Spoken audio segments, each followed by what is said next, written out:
Alright mates, how's it going? In today's video, chapter 25 of Illidan by William King. Illidan is about to do a lot of talking, so let's get... Back in the Illidari Council chamber at the Black Temple, the Blood Elves, Akama, Vandel and the other demon hunters were all arguing, whilst Illidan just kind of stood there, rubbing his temples. He'd just about recovered his strength from the spirit journey to Argus, and all he could think about was the need to keep moving forward, the need to face Kil'jaeden as soon as possible. What is your command, Lord Illidan? You what, mate? About Coilfang Reservoir. Lady Vash has been overthrown and the great pumps have been shut down. Illidan had a quick little think about Coilfang Reservoir and Lady Vash's plans to control all the water. That had seemed important once, but now he didn't really give a shit. He had more urgent things to worry about. What would you have us do, Lord Illidan? The Alliance and Horde have established bridgeheads in Hellfire Peninsula. They've sacked Hellfire Citadel and destroyed Magtheridon. Should we strike back? Once again, Illidan considered what was being said, but didn't really care.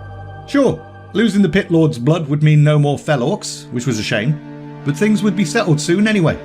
On Argus, all he needed to do was open a portal to that world, just like he had to Nathrazar. Lord Illidan, what should we do? Should we withdraw to the Black Temple or stand firm and throw the Azerothians back? Do what is necessary. Other matters demand my attention. An appalled silence then filled the council chamber, and everyone stared at Illidan. They'd been expecting leadership from him. Maybe his silence and apathy had been a mistake.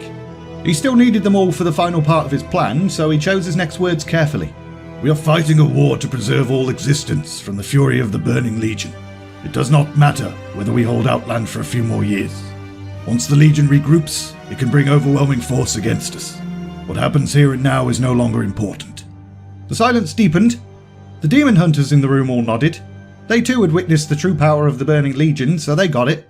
But the others were looking at him like, what? And that made him want to punch them all in their stupid idiot faces. But he remained calm.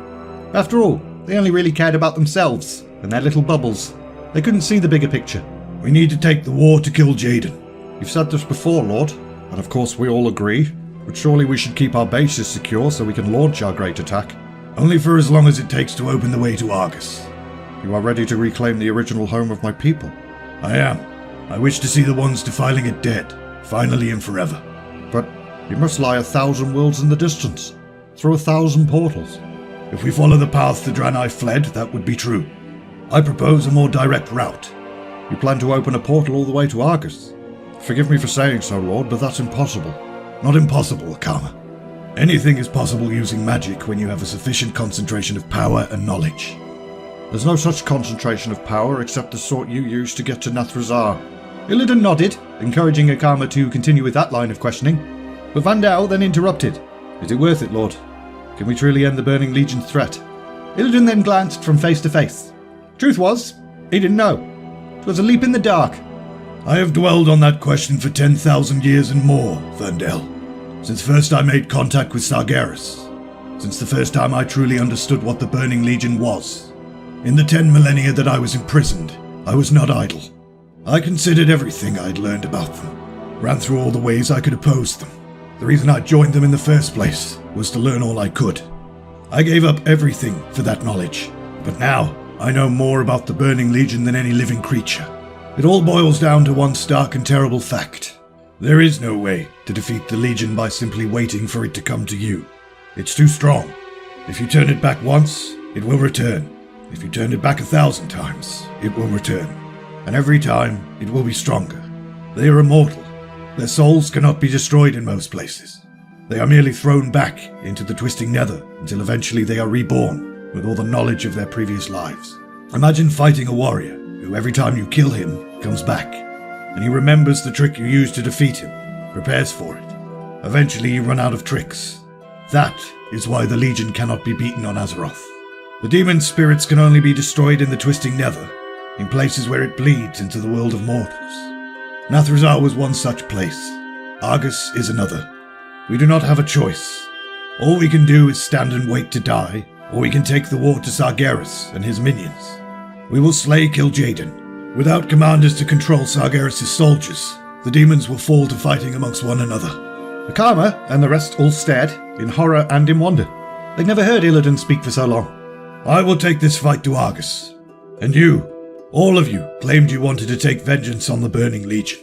I am offering you the greatest chance anyone has ever had to do that. All of you have proven yourselves worthy to accompany me. Now go, tell the others. Prepare for the opening of the way to Argus. Where are you going? To a place where there are many souls waiting for dissolution. Arkandun. The mausoleum of the Draenei Lord. It's sacred. Not to me, faithful Akama. And that was that. Meeting was over, apparently. Vandal left the Brain Trust meeting and thought about Illidan's words and the vision he'd seen when he'd consumed demon flesh. He did not for a moment doubt what Illidan said was true. The Burning Legion was invincible and could not be defeated by any normal means.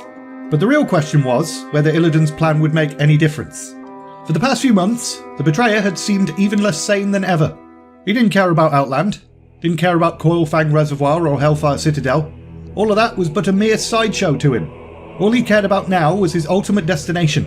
And Vandal also saw what many other advisors did not. Illidan had no plan beyond this point.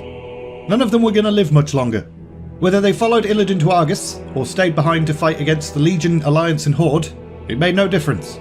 They were all going to die. So the question then became, what would give their deaths the greater meaning? Probably attempting to defeat the Burning Legion, really. Vandal then glanced back through the council chamber doors.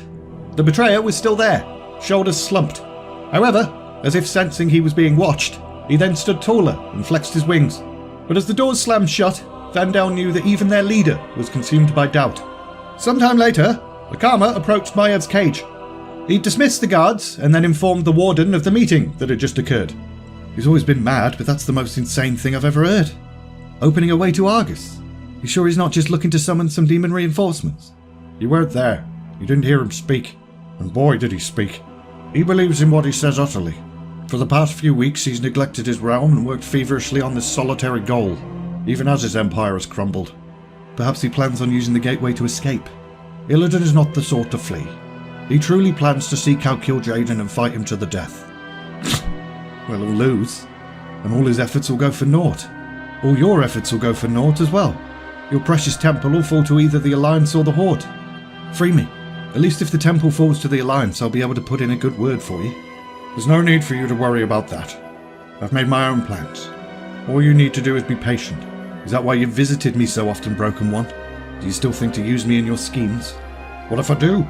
What if I could release you from this place and set you on a path to vengeance? You've made such promises before. But the time was not right then. It is now. And we're leaving it there! Well, I'm glad that's over. I think I preferred it when Illidan was aloof. He seems like a bit of a nerd when he opens his mouth. As usual, link in the description if you're interested in buying this book. Also, there's links to my Discord server and my Patreon page too. If you enjoyed this video, like, subscribe, all of that bollocks. And all that's left to say is, thanks for watching, and see ya!